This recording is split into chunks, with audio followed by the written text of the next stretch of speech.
everyone, my name is Dillon Gonzalez. I'm the editorial director of GeekVibesNation.com and also a co-host of the Home Dance Film Festival podcast. And welcome to a brand new episode of No Streaming Required, your weekly deep dive into all the latest and greatest in the world of physical media. We have an insane episode for you this week. I'm not lying. We have so many titles. We have titles from Shout Factory, Vinegar Syndrome partner labels, Warner Brother, 88 Films, Eureka. We have a little bit of everything, a little bit of something for everyone. I believe, if I'm not mistaken, this might be the most individual titles I will be talking about in one episode. I'm talking about 33 titles, so strap in. I'm going to go through these as quickly as possible while still being informative and answering all the questions I think you would have about these. But I will try to streamline this as much as possible and to give my beloved editor Fritz a break. They do so much for us every week. But I have a lot to get into. I've had a lot of watching time. This past week was my birthday, so I had some extra time to watch stuff. I also had a stomach bug, which wasn't as fun. So I also had some extra time on the couch and everything. But I've watched a lot of stuff over the past couple of weeks, and I'm so excited to dive into it with you. So I'm going to dive right into a really exciting release. Whenever I saw it was finally being released, I was thrilled. This is the Super Friends, the complete collection on Blu-ray. This is especially exciting for me as years ago I tried to collect all these Super Friends series, but they are on DVD, which I did some, but there are so many different iterations, it's hard to keep track. So I will go through all these as quickly as possible, but they are kind of confusing because there are like 4 different differentiations of Super Friends from different years. So we have the 1973 on 2 disc here. We have 3 discs here. So there's a 3rd disc here, and then we have 3 discs of the all-new Super Friends Hour from 1977. We have that here. We have 2 discs of the 1978 Super Friends. We have 2 discs of Challenge of the Super Friends. We have a disc of Super Friends 1980. We have a disc of The World's Greatest Super Friends 1979. Super Friends 1981. We have, what's under here? Of course, Super Friends 1983. I told you there's so many just Super Friends titles here. And then we have 2 more series. We have Super Friends, the legendary Superpowers show from 1984. And then we have the Superpowers team, Galactic Guardians from 1985.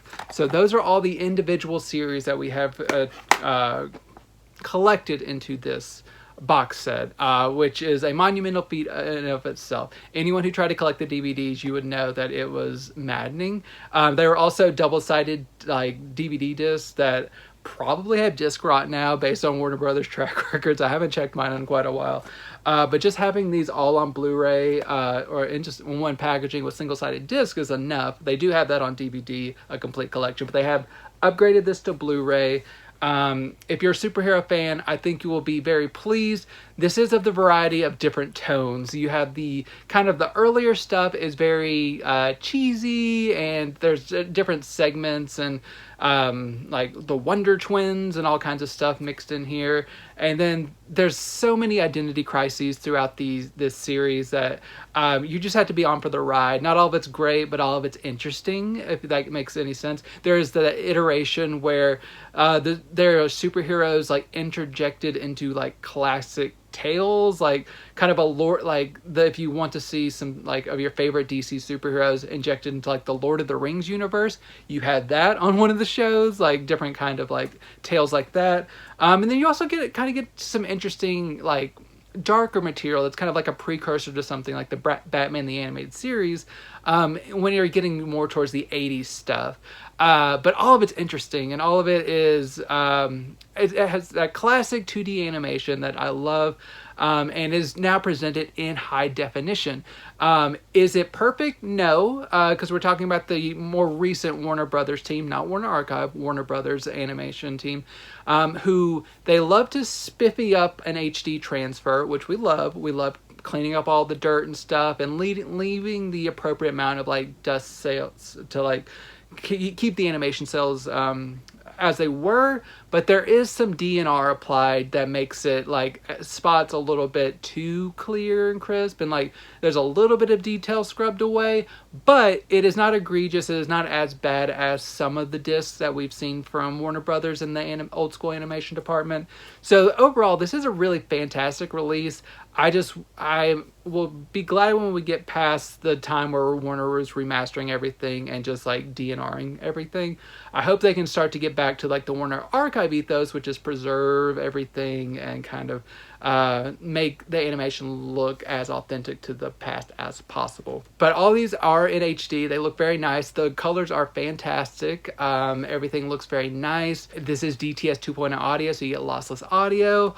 Almost all the special features have been carried over. There are a couple things here and there. I think the most egregious is there are a couple commentary tracks from one of the series that are not all of them are carried over. Some of them are carried over, but not all of them. So if you do have the old DVDs with those commentaries, you might want to hold on to that.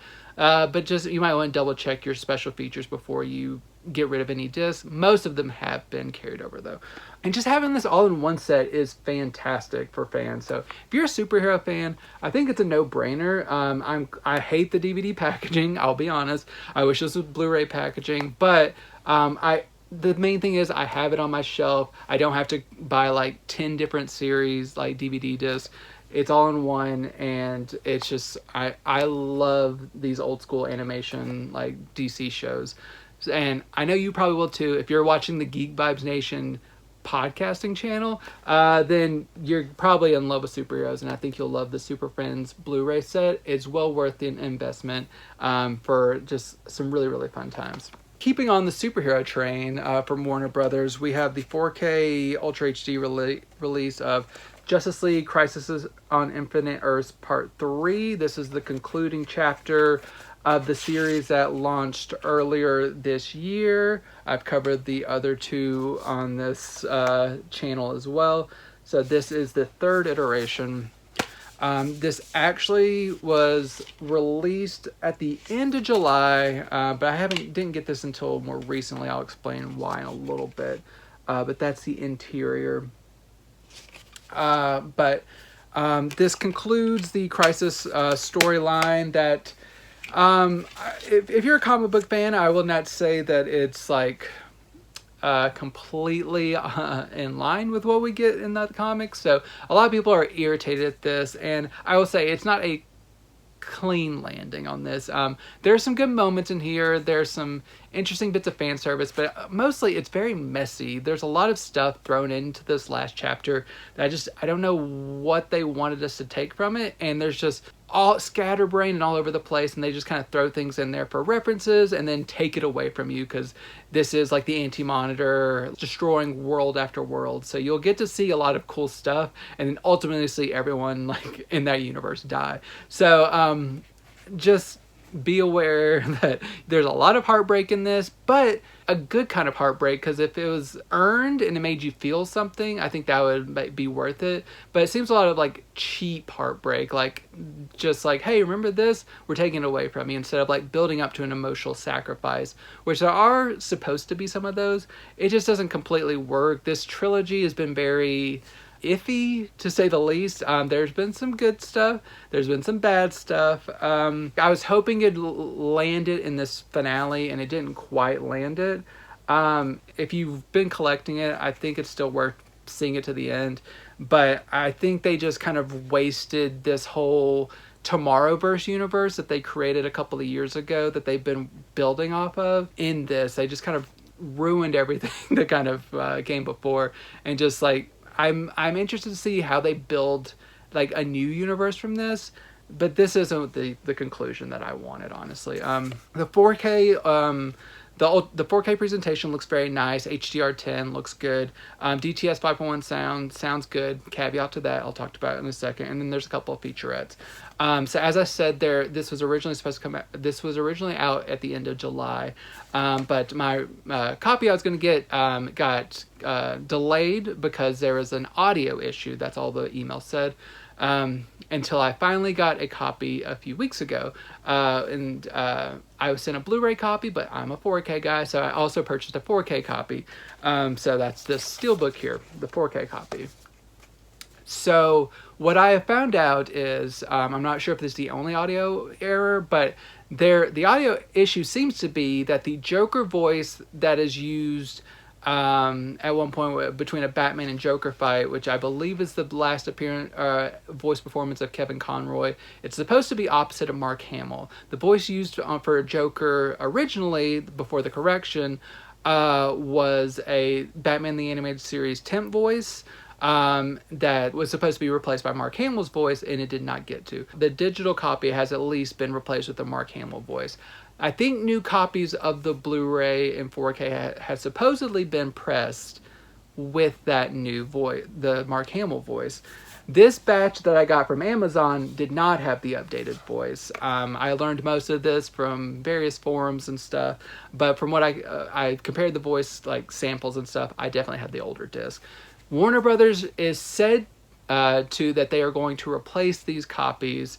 So if you have an old copy, if you like, it's not like a huge difference, but it's Mark Hamill. You want the actual voice. So if you care about this, make sure to hunt down the appropriate forum post, or just go to Blu-ray.com, go to the Justice League Crisis on Infinite Earth 4K thread. It's in there. You can find like the Twitter post that links all of this, and you can find out all that if you care enough. And hopefully we will get a replacement. I will update the channel in another video if I can get a replacement. But as is, it's a pretty decent release for a movie that is very flawed. Continuing on the Warner train, we have another release that I'm very excited about. I don't think a lot of other people will be as excited as I am, but it is what it is. We have the complete series of Young Sheldon on Blu-ray, and I can hear the groans as I record, just from the viewers. I can foresee it. Young Sheldon, it is not bad as you may think. So we have all 7 seasons collected in here. It is a spin-off of The Big Bang Theory, which I watched until the end. And it got to a point where I was just kind of like watching it out of just inertia. I wasn't really loving it near the end. It just, the whole bazinga of it all and Sheldon becoming like a whole thing, like a pop culture thing, it just became a bit too much. So I even think that. So whenever they announced that they were doing a spin-off called Young Sheldon, I was suspicious. I've still watched it. And at first, the first few episodes, I was a little iffy on. But then I gave it a little bit of time, and it developed into one of my favorite family sitcoms. And I genuinely recommend it for anyone who loves a really good, heartfelt family sitcom in the vein of The Wonder Years. So it's not exactly tonally it's a little bit more comedic than The Wonder Years, but it does have some of those dramatic moments and moments of thoughtfulness and learning about life that I really love in the best family sitcoms. So this is really a throwback and not like kind of the annoying Big Bang style that became just so prevalent. I really love, it's beyond just Sheldon not fitting in as like a youngster and eventually going to college whenever he's like 14 and all that kind of good stuff. It's about his family and like his love for his family and his brother and sister and his religious mom and his coach dad and just all of their dynamics. I love them so much, and just like how they eventually all become their own special characters, and it's not just Sheldon. It's so great. Wallace Shawn is in this in like a recurring role, so that's enough to get anyone to watch, in my opinion. But Annie Potts is in this. Just such a great cast. Give it a shot if you like family sitcoms. It's better than I think a lot of people give it credit for. And I was so looking forward to this coming out because when the 5th season was released, that was the last season that was on Blu-ray. The 6th and 7th got released DVD only, and I feared that we would never get the rest of this series on Blu-ray. I even emailed my contact at Warner Archive who would put out the previous Blu-rays, and like he said that it probably wasn't going to happen as early as earlier this year. But Warner, they changed their mind, and Warner has given us the 6th and 7th season. If you have been collecting them individually, they are available in individual seasons as well. This is a complete series if you need the shelf space like I do. Unfortunately, DVD size packaging for a Blu-ray release, bane of my existence, but I have it on Blu-ray and that is enough for me. You get all the original special features that were included on these discs. There's not that many. There's just minor featurettes here and there. But DTS 5.1 sound, beautiful picture. Yes, I have not been able to watch all 7 seasons in the past couple weeks, but I reviewed 5 of the seasons previously for Geek Vibe, so those are the same. And then I watched some of the remaining 2 seasons and stuff. So, Young Sheldon, the complete series. So happy. Thank you personally to Warner for this. I'm not sure if anyone else will be as happy about this, but I'm super happy about this, so thank you, Warner. Going to my next highly anticipated release. This is from Sony. This is the 4K Ultra HD release of Body Double from Brian De Palma. So I'll show that here. So that's Melanie Griffith there. This is a classic tale of a man who becomes a house sitter and starts seeing a lady dance erotically every night and gets obsessed with her and starts following her because he thinks he's going to protect her from a madman, and then eventually watches her get murdered. But there's more to the story, and of course this is De Palma. There's a lot of kind of mind messing with your mind and perception and just like exploitation. It's a really interesting movie. It is it's calling into question voyeurism as a concept, but also us as like consumers watching a movie and like being voyeuristic towards the entertainment industry and how it exploits actresses and stuff. There's a lot of questions of that, especially if you watch through the end credits and stuff. You'll just kind of see kind of that commentary. There are a lot of things that frustrate me in this. I think the protagonist might be the dumbest man that has ever lived. But to call something Hitchcockian can be reductive sometimes, but there are elements of like Rear Window and Vertigo in this. But it is through the De Palma lens, which is a sleazy lens, and a lot of people love him. He's not my absolute favorite, but I've been going through a lot of De Palma, and he has his, some really interesting things going on. In Body Double, it looks really nice and sleazy in 4K. It's a 4K scan in Dolby Vision. It's Sony, so it basically looks perfect. There's like one shot in the bedroom during one of like the key lead ups to the main scene. You'll know if you've seen it. That looked not quite as great as all the rest of the footage in the movie. I wonder if there might have been just like an issue with the elements or something. Or maybe I was just seeing things. I don't know. But it looked like that maybe one shot maybe looked a little less than pristine. But everything else looked fantastic. There's a Dolby Atmos track. There's also a DTS 5.1 and 2.0 track. In this particular instance, I like the original audio the best. I think it has a little bit more personality, even if the Atmos track does have some interesting moments.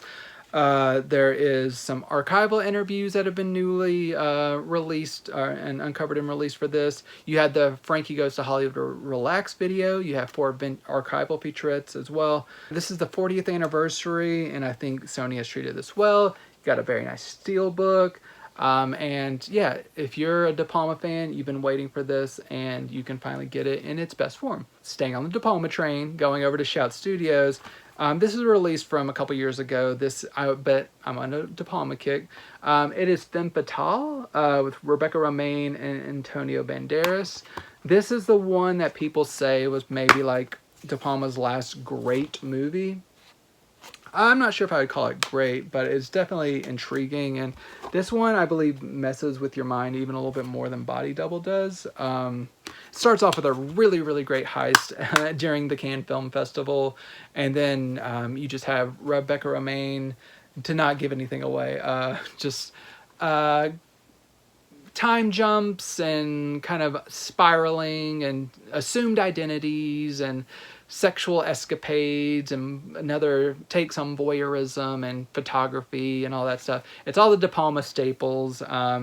It gets really unhinged. Plot is not the point of this one, but between some insane things, there's some very, very expertly crafted sequences that I think are some of the best things that I've seen De Palma do. But then the plot is messy as hell. It's a messy bitch, but you gotta love it.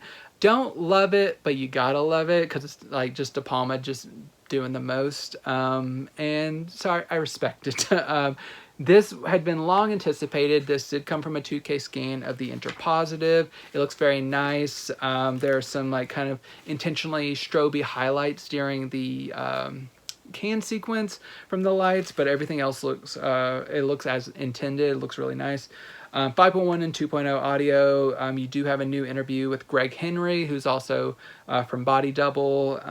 You get a 14-minute interview with Greg Henry. You get a 20-minute interview with the editor and 4 archival featurettes. Shout Factory did a nice job for De Palma fans. Continuing on this Shout/Scream Factory train, we have the collector's edition of Coma.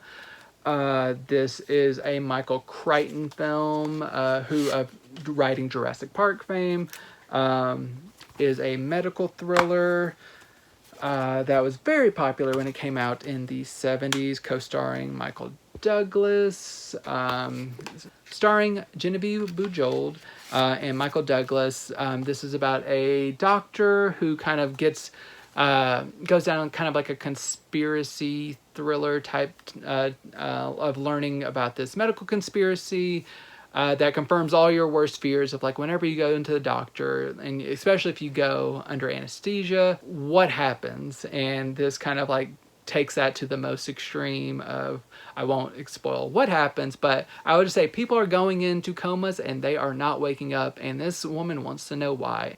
She certainly learns why. It's a very thrilling movie. It's handled very well. Female protagonist that handled pretty well, especially for this time. Certain Crichton movies that I've seen, this is especially pleasing. This is from a 2K scan of the interpositive. This was previously released on Blu-ray from Warner Brothers. I believe that was a 2012 release. So this was in need of an upgrade. The 2K scan looks very nice. You do get a new audio commentary from the late Lee Gambin and novelist Aaron Dries. You also get some trailers and TV spots. So if you're a fan of Coma, definitely worth checking out this disc. Blu-ray debut from Shout. We have Highwaymen with Jim Caviezel. This is a road revenge thriller. It starts out with a bang with Jim Caviezel's wife getting intentionally mowed down by a madman. You get a time jump, and then Jim Caviezel is trying to hunt this guy down, who is basically like a serial killer in this car who's just been running people down, and it becomes just like a war between these two men in these cars, just trying to like pursue each other. And there's very like heightened like gadgets within the car sometimes. It's just like pulley systems and stuff doing different things, and it's wild. So if you want car battles that's semi-realistic, Highwaymen, it'll get the trick done. It's not the best of this type of genre, but it offers enough kind of fun thrills that it'll get you by. In terms of this release, it does come from a 2K scan of the interpositive. It looks pretty good overall. The audio, I think, is a little bit, it could be refined a little bit better. It overtakes some of the other sounds like dialogue at times because it gets so loud. It kind of gets, it doesn't balance well with some of the dialogue, so some stuff gets a little bit lost. But other than that, it sounds pretty good. You do get a international cut of the film that is about 10 minutes longer than the theatrical cut. It does not seem to be from the same 2K scan. It seems to be in HD, but not from the same 2K scan. So it's not quite as refined as the theatrical cut, but they do include the international cut in HD with Dolby Digital 2.0 audio. So lossy audio as well, but it is there if you want to watch it. You also get a commentary track, which from the director. So if you like the film, it's handled pretty well here. It's, if you like road revenge thrillers, check it out. It's from the early 2000s, and it's pretty solid. More than solid, in my opinion, is the Shout Studios re-release of Observe and Report with Seth Rogen. So this is the Jody Hill dark comedy with Anna Faris, Michael Pena, Jesse Plemons there in the middle, a young Jesse Plemons. And it's the wildest stuff. It's just Seth Rogen playing a mall cop who takes his job very, very seriously. He has kind of like some delusions of grandeur. He actually wants to be a cop, and he gets, it's like, if you've seen Paul Blart Mall Cop, and you're like, that's silly and stupid and stuff. This dude is just like Travis Bickle as a mall cop. He is dark and dedicated, and it's super hilarious. It's from the team behind like Eastbound and Down and everything. This is not politically correct in the least, which it knows it. It's fine. It revels in it. It's fine. But it's deeply hilarious. The finale alone, you will not forget it. It'll be seared into your brain. This is from a 2K scan of The Inner Positive that has been approved by Jody Hill. This was previously released by Warner Brothers whenever the movie first came out in like 2009. And I had that Blu-ray release. This is a nice improvement over that. I wish it would have been upgraded to 4K, honestly, but I'm glad we did get this improvement at least.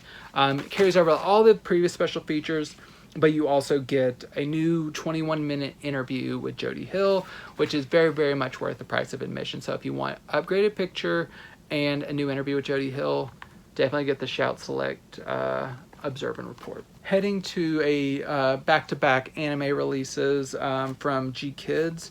We have the Blu-ray release of Giovanni's Island. It's a Japanese film set, I believe, at the tail end of Japan. It's like Japan during the recovery, but also it's about a young boy who lives on an island that is trying to be overtaken by Soviet forces, and he is kind of eventually going to be forced off the island, and it's kind of the man reflecting back to his youth and unlikely friendship with a young Soviet girl, a young Russian girl, and like his family's trials and tribulations. Very heartbreaking, not as much as something quite as effective as something as like Grave of the Fireflies, but definitely like a mixture of coming of age tale and just like dramatic like wartime drama. It works well overall. It's not the best anime film I've ever seen, but it's effective, and I think it's very much worth a watch. Blu-ray looks very good. This does have an English dub with it and the original Japanese. You get a making of, you get an interview with one of the actors, you get a music video, and then like an art gallery. So Giovanni's Island, it's a pretty good watch. My next anime release from G-Kids, from the Studio Ghibli line, is Ocean Waves. This is a lesser known Studio Ghibli from the 90s, where the studio was looking to give their younger staff members a chance to develop something. Got a little bit out of control, budgets ballooned, it wasn't released in the US for years and years, until finally in the 2010s it finally made its way over here. Is it the best Studio Ghibli film? No, it is not, but you do have a very interesting story about a man who, young man who is kind of, he's reflecting back on his life to when a girl started at his school and kind of like come between him and his friend is like kind of the wrong thing, but it kind of does start to kick off things between like this boy and his friend and this young girl and their kind of adventures together and kind of some of the dramatic things that happen between them. It's not a very long film. It's just a little over an hour long, but it is interesting to view this in the context of the Studio Ghibli catalog and kind of the themes that they usually work with. And it's a good film, but compared to other Studio Ghibli films, it's a disappointment. But compared to other anime films, it's a really good film. So it's all perspective. I think overall, if you're a Studio Ghibli film fan, you'll still want to check out Ocean Waves. It's just kind of like your coming of age drama, reflective, contemplative type of thing. It's not super surrealistic or fantastical or anything like that. But yeah, Ocean Waves, still worth checking out. Blu-ray looks very good. This was previously released by Universal on Blu-ray as well. I do not have that compare. It's probably pretty similar. But this does get a feature-length storyboards, Japanese language only, 25-minute short film, and a 50-minute archival reunion from like 2003, and then a trailer. So Ocean Waves, Studio Ghibli fans, take notice. All right, now I'm going down a path that I'm very excited about, and that is the Ocean Distribution Vinegar Syndrome partner label titles. They're always one of my favorite things to tackle every month, and I have a really good slate this year, or this month, that I'm really excited to check out.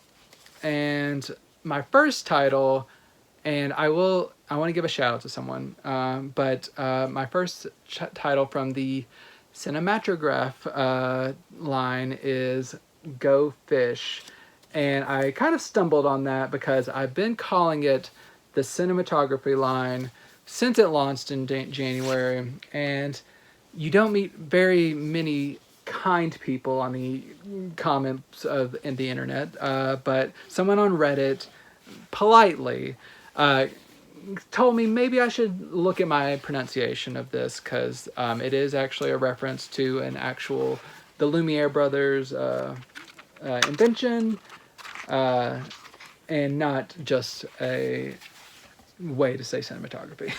So Cinematographe, if I say it wrong from now on, it is just because I have a mush mouth. But Go Fish, we have this beautiful book within here with tons of essays.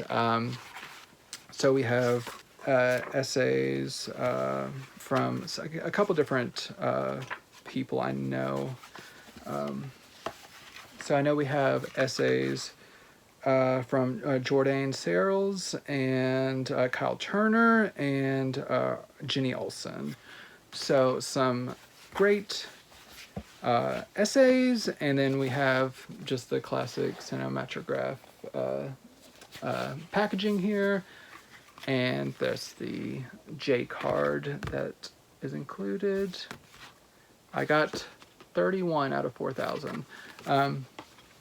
So I want people to take special note of this one, because I know I've seen a lot of comments online of people not as enthused about this one because it's a little bit out of their comfort zone. But I just want to say this is a really good movie. This is a really, I don't want to say it's just an important piece of queer cinema. It's a very entertaining piece of queer cinema from the early 90s. This was from the same Sundance Film Festival where like Clerks debuted. They debuted at the same time.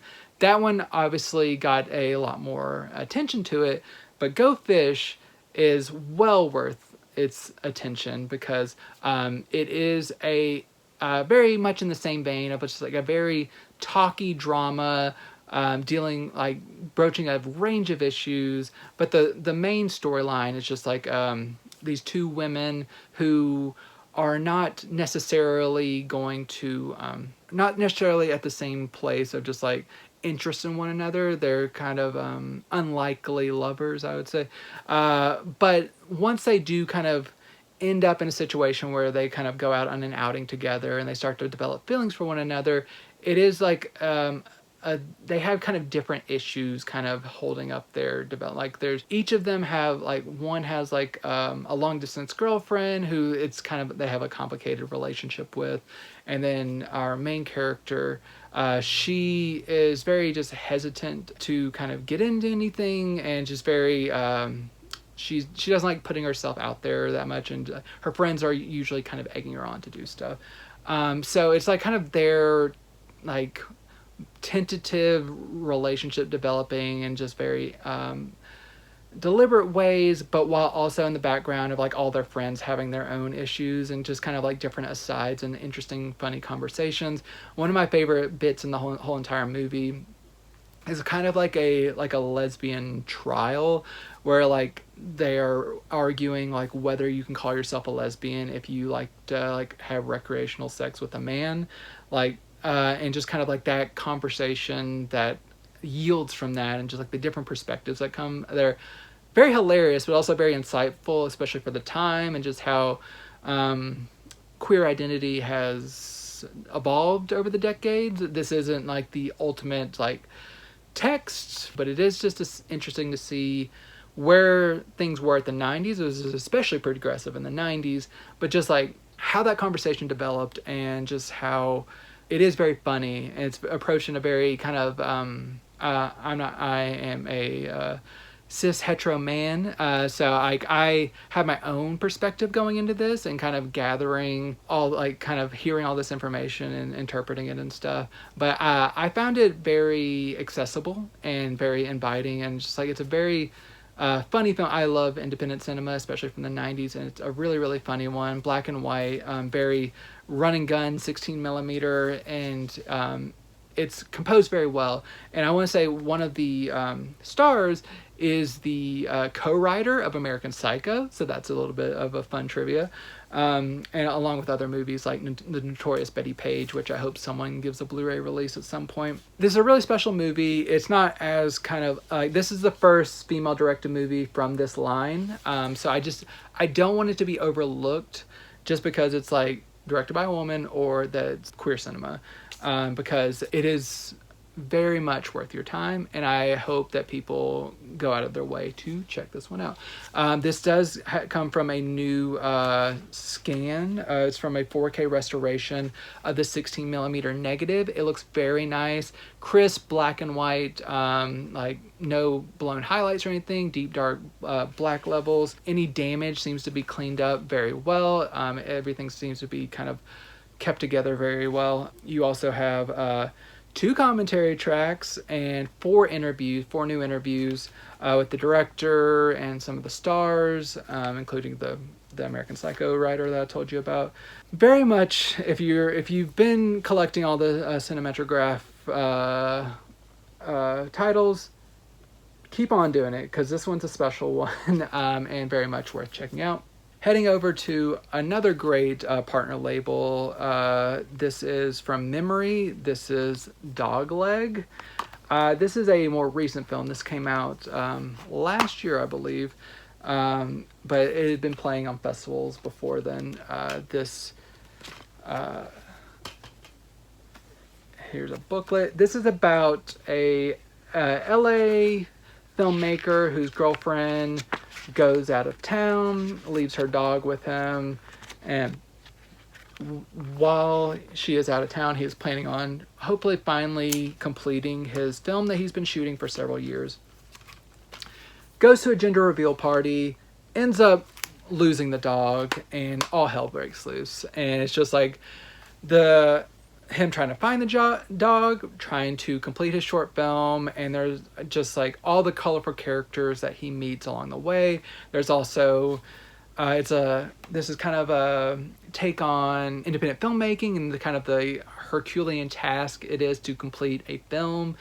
There's a lot of incomplete short films kind of littered through this that kind of include some of the characters that are in the movie. It's an interestingly structured movie, and I think it really does kind of go to, if you are very interested in kind of the indie film scene, I think you'll love this. Has a very deliberate sense of comedy, but it's not alienating in a way that certain kind of like absurd comedies are. It's still very much relatable, but in a darkly funny way. And Al Warren, he does just like such a great job of just kind of distilling his experiences down into this movie, and it's a very personal movie, you can tell that, but it's also very funny and very much worth checking out. It's a new movie, so it looks great on Blu-ray. Sound is good. You have a really nice array of special features. 3 of the short films are on here. You also have an array of featurettes, including a in-character like Good Morning America appearance. like a fake Good Morning America appearance. Like a really long, like slowed down after party thing. Tons of special features. The short films are especially good to check out though. So if you're a fan of Al Warren or just kind of like indie like film set in the film world, Dogleg is just like a really funny, absurd time. Just worth checking out. I love a good like eat your vegetables cinema at times, and I think this is one well worth checking out just because this is really impactful. This is from Icarus Films, and this is the Battle of Chile. I'm the type of person, I'm super weird. I'm not the type of person who just likes to go to the History Channel and learn about like whatever war or anything like that. I was never particularly engaged like in school during like social studies or anything. But if you put the same information in like a extremely long documentary, I will eat it up. I am just that bitch. I don't know why. But so I set my ass down for a nearly 5-hour documentary on Chile, 3 parts, all about an hour and a half plus each over the past week or so. And I learned so much, but it kind of builds upon some bits and pieces that I've been getting from other media in recent years, mostly in their recent depictions of like Pinochet. But I really got to understand a little bit about Chile's history, and like the uprising, the anti-uprising, and just how this all kind of built. And I think, yes, it is interesting to learn about the history of Chile, but I think why this is especially prescient now and why it is getting this re-release is because it speaks to what we're going through now. You can see the seeds of this here. Like there was progressive notions happening here, and the bourgeois scene and the US did not want to see that happening, and they kind of helped fund a coup and like help spur an uprising against the progressives. You can see how the little uprisings here and there would keep building kind of support and eventually a coup. And whenever you see stuff like the January 6th at the Capitol, you gotta see how it's just kind of like, it is one thing, but it's not just one thing, and how we all probably get so exhausted with politics all the time. But we do have to stay vigilant to know what things are happening in our society, so we don't just one day wake up and say, oh, our government's been overthrown. What the hell happened? This is kind of like a blueprint for that, and it's also very interesting as a documentary. The very end of the first part of this has one of the most haunting shots I've ever seen. Whenever they were like describing what happened and then seeing it, it really stuck with me. For a documentary in 3 parts that is this long, you would think that you get bored. Some people might. I did not. And it also includes an additional film, which I will have to admit, when I was watching the first part, I was not, since I'm not a history buff or anything, and some of the way that they were describing things, they're not like holding your hand. I was a little bit confused about like who each force was and what was actually like who, to be reductive, who the good guys and bad guys were. I got that crystal clear by the end of it, but I was a little bit confused. But if I would have watched the bonus film that is in here, called The First Year, I believe it's called, yeah, The First Year, which is also from the director, that gives kind of like the gentle times before the uprising. So if I would have watched that first, even though it's on the second disc, I think that's just a pro tip. Watch that first, then watch the Battle of Chile. It's a really interesting narrative arc to try to get all of that in there. Check it out, even if if you're even interested a little bit in kind of like the art of documentary storytelling in cinema and like the value that it has. I think it's such a vital piece of work that the Battle of Chile should not be like passed up. It's just very, very important. I hate to use that word, but it is important and it's very much worth checking out. It doesn't have any special features or anything, but it has been restored. And you do have, I guess the special feature is the bonus film, so that's a good thing. And yeah, it's just a great release from Icarus Films. They've had like 2 releases so far after being joined as a partner label. Both are fantastic. They are quickly becoming one of my favorite labels. But speaking of one of my favorite partner labels, one label really showed out this month, and that was Film Movement Classics. First up, we have 2 films by Kinji Fukasaku, Ferocious Fukasaku, with Wolves, Pigs, and Men, and Violent Panic, The Big Crash. So I've talked about a lot of Fukasaku lately, especially like with Radiance Films releases. But these are 2 highly anticipated films from his earlier works. So Wolves, Pigs, and Men, it's like a tale of like 3 brothers who are kind of like in different factions, who are kind of going against one another in kind of like a gangland warfare type situation. And it's very violent and interesting and very much worth checking out. I kind of preferred Violent Panic, The Big Crash. It also kind of deals within the crime genre and everything, but I like it especially because its finale is absolutely insane. It is one of the most intense kind of like car chase kind of sequences that I've seen in a long time. So if you love car chases, seeing this for the Violent Panic, The Big Crash, is probably worth this alone. But both movies are really fantastic. They've both been restored. They have been given a restored in 2K from the Best Film Elements. The Wolves, Pigs, and Men release, I believe, is a direct port of the Eureka disc that came out last month, because it has the same Eureka menu layout and everything. But the other film, The Violent Panic, it has the normal film movement setup on the menu, so that does seem to be their disc. So if you consider importing the Eureka disc of Wolves, Pigs, and Men, I think you will just get that in this release, so you're all set. It has all the special features and stuff. You do get you get 2 commentary tracks for Wolves, Pigs, and Men, and then you also get a visual essay and then 3 interviews spread across both films. So if you're a Fukasaku fan, check this out. We also have 3 films from Jessica Hausner. So we have Lovely Rita, we have Hotel, and we have Lourdes. So I'll give each of these. Lovely Rita, I'll try to go through these quickly. It's about a young girl who's kind of taken for granted by all those around her. She's coming of age, but her family doesn't really give her like the attention and support she needs. She's kind of a little bit of a weirdo, but she's just trying to figure herself out, and this kind of keeps manifesting in kind of inappropriate ways, and people don't really know what to do with her and kind of make fun of her, and just how that kind of eventually works on her and eventually evolves in very dark ways. It's impactful. It's not my favorite of these 3 films. It's probably my least favorite, but overall it's a very haunting movie, and she did Hausner did a really nice job with this. This is shot on video, but it has been given it's been restored in 4K, but it has been shot on video. So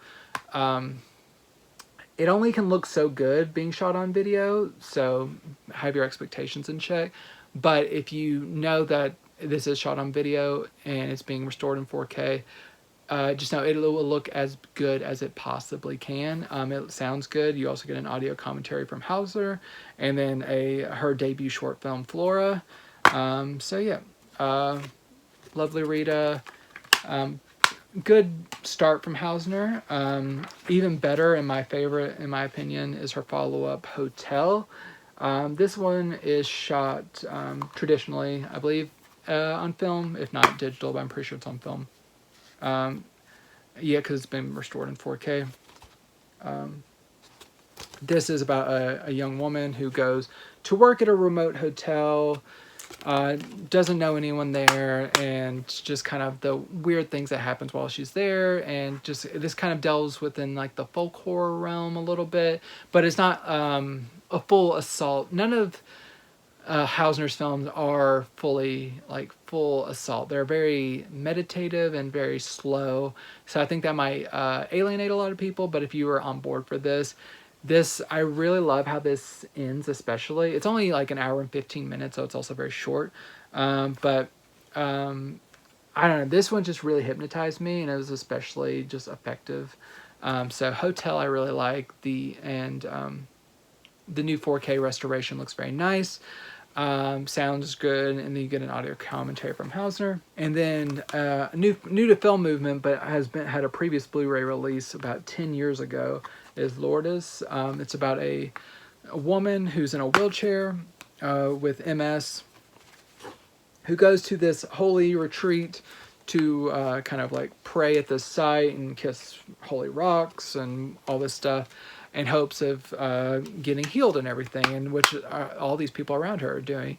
Except it seemingly does happen to her, and it's about kind of a little bit about religious hypocrisy and spirituality and belief, and like how all that kind of intermingles in a really kind of at times darkly funny way, but also profound ways. And the only kind of a little bit of criticism is the aim of this movie is sometimes a little bit unclear, but I still really liked it. And I think it is overall very effective, and it did make me angry at some points. It made me laugh at some points. It's a very good film, and this HD presentation looks very good. This doesn't have a commentary with Hausner, but you do get an interview with her, and then a short film called Interview from her from 1999. So those three films from Hausner are very good. Probably my least favorite partner label this release, not my least favorite partner label. I love ETR Media. From ETR Media is Devi Danger. This one didn't really work for me. This is kind of like a cyberpunk thriller that's very low rent. That the narrative, what you can call it, that didn't really jive with me. It's just kind of like all over the place. Acting is very stylized, if I'm being nice. And it was all over the place and not very satisfying for me. I saw a few people on Letterboxd who seemed to jive with it, but a lot of people were more like me than that. But this is from the director of Shredder Orpheus. If you've seen that and you like that, maybe check this out, but it wasn't quite for me. This is a newer film, so HD transfer looks nice. You do get a nice amount of special features, including a director interview, behind the scenes gallery, trailers and stuff. So check it out if you like techno, like cyberpunk thrillers, but there's definitely better ones out there.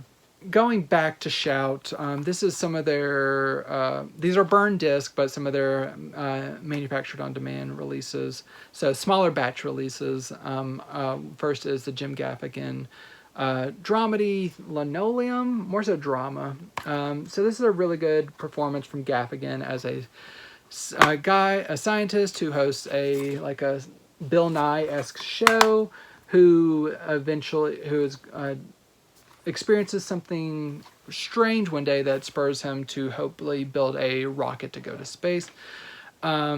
This seems like a very kind of like wholesome kind of like premise, but where this evolves into is almost kind of like Donnie Darko-esque. It's very surreal at times, and just kind of like a reflection on life, and just kind of life, love, like what you have accomplished, the trauma that you hold, how it sticks with you, all that kind of stuff. It's much more dramatic than I was expecting. Rhea Seehorn from Better Call Saul is in this. She is fantastic. Very heartfelt film, worth checking out. It's kind of trippy, mind trippy and stuff. Tony Shalhoub's in here as well for a little bit. Worth checking out. This was a South by the Southwest film, and I think it's worth a gander. Also from Shout, we have Christina Ricci's Miranda. This is about a man who sees Christina Ricci one day, like at his outside of his job, and he kind of wants to he kind of starts to become enamored with her, and eventually gets up the nerve to ask her out, and so sets off kind of like this series of events where he's trying to figure out who she really is based on like, he has a great time with her, but she also seems like she's holding a lot of secrets, and one of the secrets involves Kyle MacLachlan and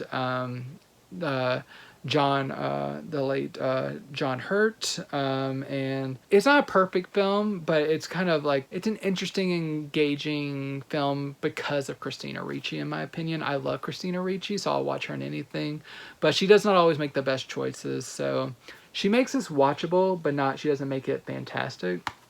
But this comes from a dated HD master. It's passable. This is from the early 2000s, so it's okay, but it's not been remastered. No special features, and the sound is fine.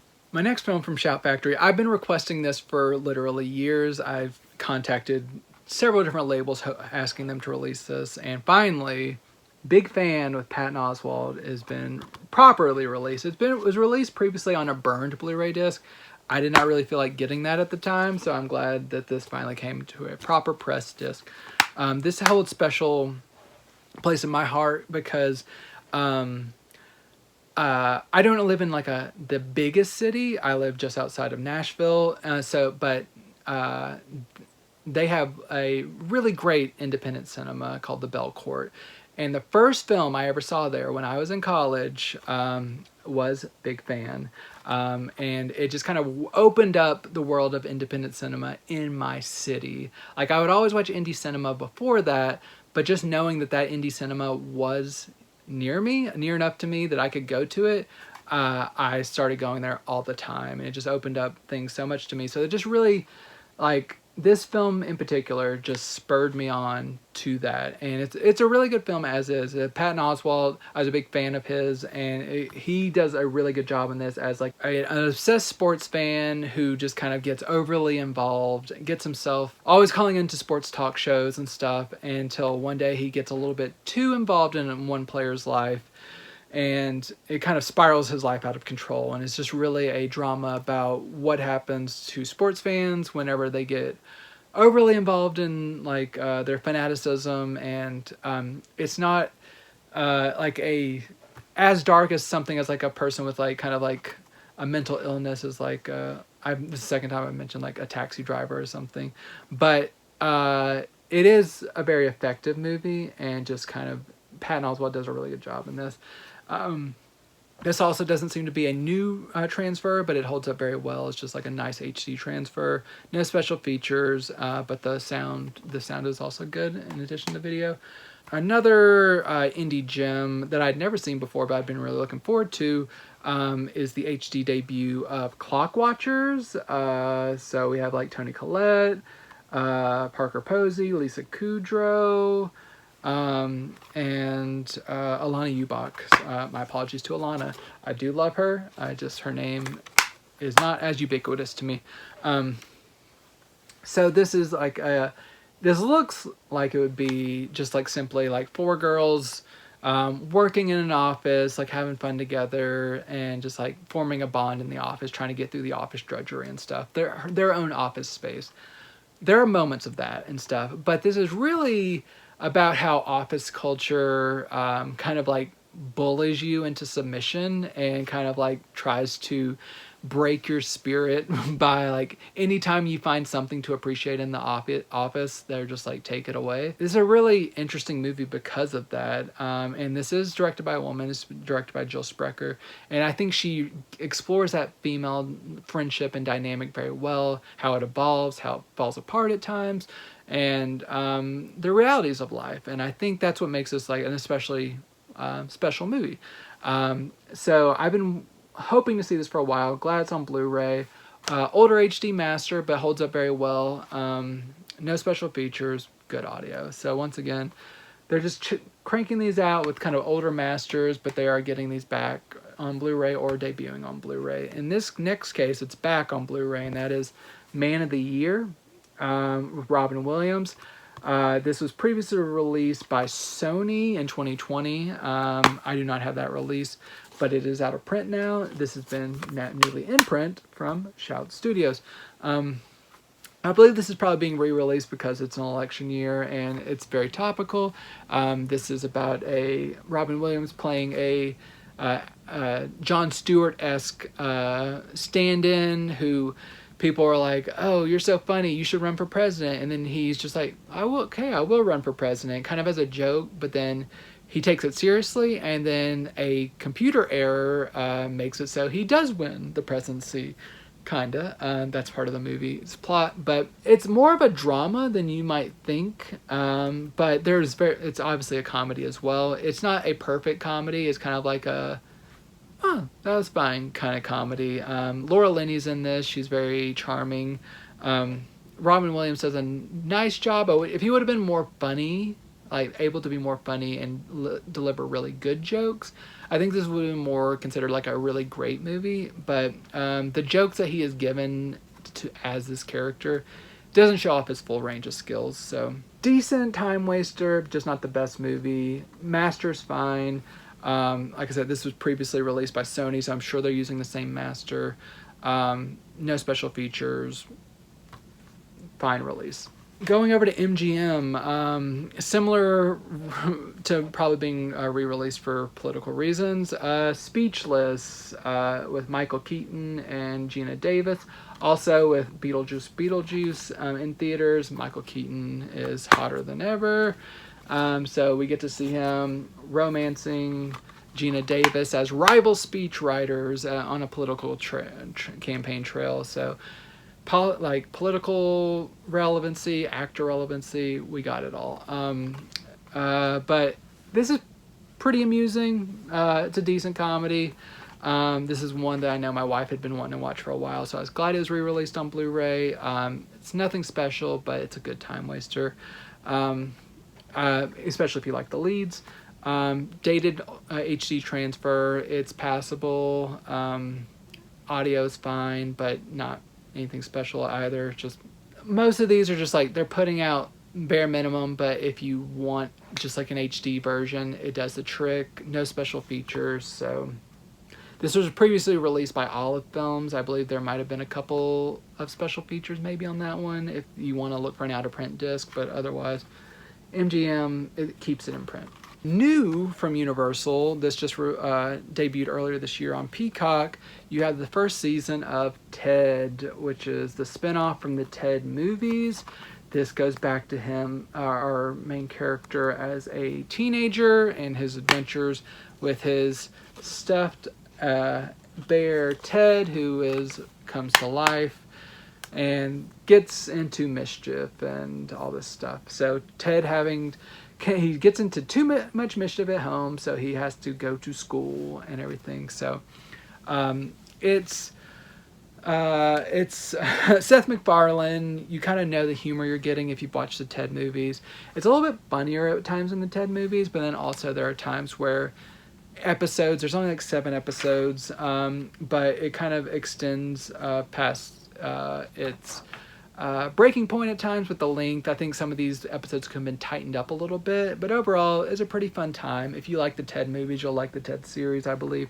And you got the 2 disc here, so a good amount of room for these 7 episodes to breathe. I think you have the episode stuff, but no special features. Beautiful HD transfers, DTS 5.1 audio. Works perfectly. Another re-release from MGM, we have A Guy Thing. This is one I previously had on DVD, so I was glad to upgrade to Blu-ray. Has people I love in it, in a movie that's not the best, but it's passable. Julia Stiles, Jason Lee, Selma Blair. Jason Lee as a man who, on his bachelor party, ends up bringing Julia Stiles home, who is not his fiance. She is a lady who works at the bar that his friends take him to, who, unbeknownst to him, is her cousin. And it's just kind of like the man realizing what he actually wants out of life, and like whether he actually wants to marry Selma Blair's character, or has just been kind of like thinking it's the right thing to do. Julia Stiles teaches him how to like loosen up, blah blah blah. She has her own crazy ex that's making things difficult. Very dated in a lot of respects, especially in some of the language, and just kind of like the how they portray like men's thoughts towards women. But if you are not super like offended by that early 2000s comedy sensibility, it's fine. It just, at the time I watched it, it did the trick. It's not one that I will revisit very often, probably, but every once in a while, if I want to see these actors, it's worth checking out. My next title, going back to Shout, we have, but entering my world of Asian cinema. I had a lot of Asian cinema this outing. We have A World Without Thieves. So this, you have Andy Lau as a kind of a con man along with his girlfriend who get on a train, wanting to give up the con man life and end up trying to protect this kind of simple man who has a lot of money from kind of these different figures who want to take his money, trying to do as much good as possible while also trying not to succumb to being bad again. The movie's all over the place. I wish it all came together a little bit more because there's a lot of good talent here, but the tone just does not work. And the soundtrack, like the score that they used, was awful. It just made this seems so cheap and everything, and just, I don't know. I really struggled with the tone of this one, even though I liked some of the stuff that was happening. So very mixed on this one. But if you're a fan of Andy Lau, still worth checking out. Dated HD master. It does look a little bit rough at times. You do just get the Cantonese with English subtitles. No special features. So A World Without Thieves, good idea, just not great execution. Better execution is Together. This is from the early 2000s. This is another, this is set in Beijing. This is about a young violin prodigy who, it's kind of your standard prodigy tale of just like, who's kind of from an underprivileged family, who has a single dad who's just like trying to work overdrive to get his son everything that he can out of the world. Tries to get into the elite world of violin playing and stuff, and to get the right teachers and getting the right stuff and all that. So it's just kind of like the violin prodigy who's plucked out of obscurity to try to get a place in the upper crust of society. But it works very well. It's very emotional. There's some good twists and stuff in here. But if you like your standard musical dramas, it does the trick. Another dated transfer from MGM. Forced English subtitles over the original audio. So you cannot take off the subtitles. No special features, but once again, it's fine. A little bit more care taken into these next titles as we get back to our boutique labels. Our first 88 Films release is Golden Lotus. This one is more of a drama from Shaw Brothers about like a powerful leader. This is the reversible cover art. Powerful leader who breaks up a marriage, takes on a new wife, and kind of is always womanizing, and stuff leads to kind of multiple like palace drama and stuff. So we have these cards here that I'll open up. So we have 1, 2, 3, 4, and yeah, looks like 4 cards. So yeah, this pretty decent palace drama. Not as steamy. It starts out pretty steamy, but it kind of like slacks off a little bit. About 2 hours long. It's a little bit long in the tooth near the end, but overall, I found it pretty engaging.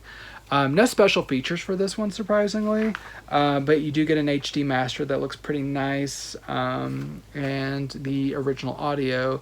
No English dub, just the original audio. So the original Mandarin, and you do get trailer and a stills gallery, but no like additional like commentary or anything like that.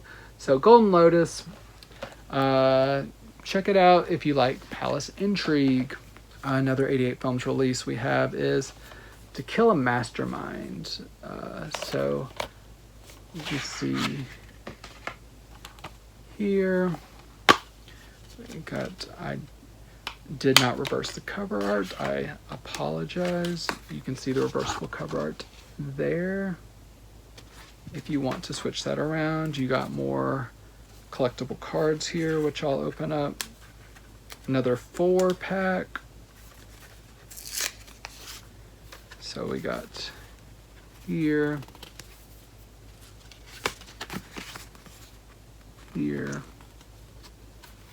kind of stiff,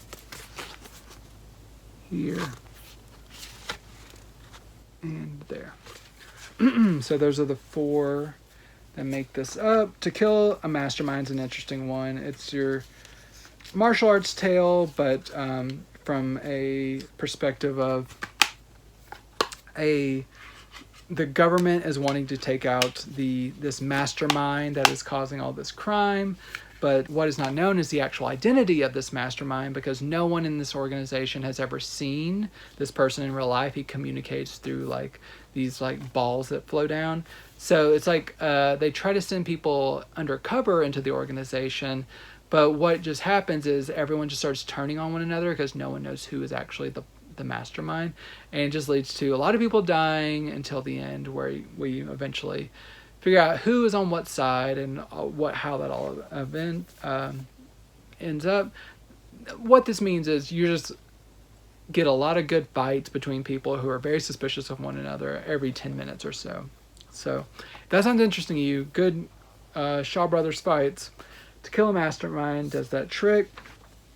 No real special features, but you do get a nice HD master that looks nice, and then no English dub, but the original Mandarin mono. So sounds good, looks good, does the trick, but no fancy special features. My last 88 Films release is The Shadow Boxing, which is one of the more bizarre films that I watched this week. This is super paranormal film about people who kind of supernaturally escort corpses that have died in places that are not their home back to their home, to their final resting place, which they travel through mystical spells that cause corpses to like jump all the way home. And it's very silly looking, but I thought it was very funny. Here are the 4 cards in this one. So you have a corpse who is not actually a corpse posing as a corpse, and it like leads to conflict with a gang who is trying to look out for, like trying to trace him down and all that stuff. So some very funny, darkly funny, sometimes supernatural kicks here. I like this one quite a bit out of this 88 Films slate. You do get, once again, an HD master, no fancy special features, just a good looking film with no English dub and the Mandarin mono. So if you like that weird premise, make sure to check that out. Got 2 more releases. Sticking in the world of Asian cinema, we have from Eureka 2 Taoist Tales. So we have a 2-pack of the Taoism Drunkard and the Young Taoist Fighter. Taoism Fighter. So Taoism Drunkard's cover art is this way. And you can see its disc here, and then there's the booklet. And then you see the back cover art of the Young Taoist Fighter here. Young Taoism Fighter here. I will move that there. And then reversible cover art for Young Taoism Fighter there. So these are kind of, once again, pretty silly. Taoism Drunkard just is about a drunkard. I can't even really talk about the plot too much. It's just kind of nonsensical. It involves something called a cherry boy. You'll have to figure out what that is. You have this like bomb like type character here that is really in the movie. It's ridiculous martial arts stuff going on. Young Taoism Fighter is also kind of weird and wacky in its own way. It involves there's a part where a man literally gets quartered into like individual blocks and like put back together. It's very surreal. It's very wild. If you like your martial arts on kind of the wacky side, these two tales will definitely do it for you. They are both been restored in 2K, look very nice. They have 2 commentary tracks each. So 4 commentary tracks total, 2 interviews, and there is a dub included in addition to the original language tracks. So if you're a fan of the Yun Clan, make sure to check this out. And finally, for those who have stuck with me this long, we have from Eureka, The Champions. This was one I was interested in because I'm a big fan of soccer. I will call it football once, but for now on, I will call it soccer for this review. So this is a soccer comedy, dramedy, I guess, mostly comedy, about a young man who has to kind of run away from his town because he gets into a little bit of hot water, and he has been working in kind of like his uncle's mill and using his foot to like crank the mill all day, and he's developed a hell of a kick that's perfect for soccer. And he goes into town, pisses off someone else there, and ends up on a soccer team and all the wacky antics that happen there. So that's reversible cover art there. I like soccer films. This one's a little bit wackier. It's not something like a Shaolin Soccer or anything like that. It is slightly more realistic, but there are some very unrealistic things in here. But it's a good time. I enjoyed it. It's nothing too complicated. It's Fortune Star trying to do something a little bit different besides just normal martial arts. So I love a good sports movie, so happy to have this one on Blu-ray. This does come from a 2K restoration. Looks very good. Sounds good. You do get an English dub in addition to the original language track. 2 commentary tracks, a featurette, interview, all that good stuff. 2 good features from Eureka. Good features all around. 33 of them. No, not all of them are good, but most of them are pretty good. If you didn't find something to at least pique your interest, I don't know what to do for you. I hope you did find something you liked. If you did, let me know what title that is. Let me know what you like. Let me know what you want me to talk about in the future. Make sure you share this with anyone you think might appreciate a deep dive into all the newer releases that have been coming out. Make sure you're subscribed if you like this video series. Make sure to like the video. It does help. Every little bit of support does help. I will keep doing these, and I will be back again next week with a much shorter episode. And I look forward to that, but until next time, enjoy these movies. It's West, Max West. Don't you think that's cool? Yeah, can't you just picture me like busting through the doors of a saloon in the Old West? You're digging it, right? You're into it. I could tell, because that's my name. You know, as in to the max. No, I mean, that's not what your parents named you, right? No, they named me Camille. Torgerson? No, they got divorced when I was like 12. And now my mom's like the styling single babe. He's cool. I don't see him that much. I'm the baby, of course. The special one. The rest of them don't really matter. That's what I always tell my mom anyway. Only child? Yeah, I don't know what that means.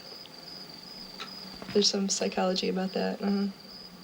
What would that smell like? I had a girlfriend in high school that is so totally cool. Yeah. Well, it really wasn't that great because we weren't out to anyone except ourselves, sort of, and not even. But we used to fight in the halls all the time. But we never kissed in the halls or anything, but people still called us lessies. Boys? Well, no, I was kind of well, there was this one boy that I dated for like 3 months. We didn't really date, we just held hands and talked about My Three Sons a lot because that was our favorite show. Just kind of dancing a lot and writing stuff for the newspaper. I don't know, I was kind of a geek. I still am, I guess.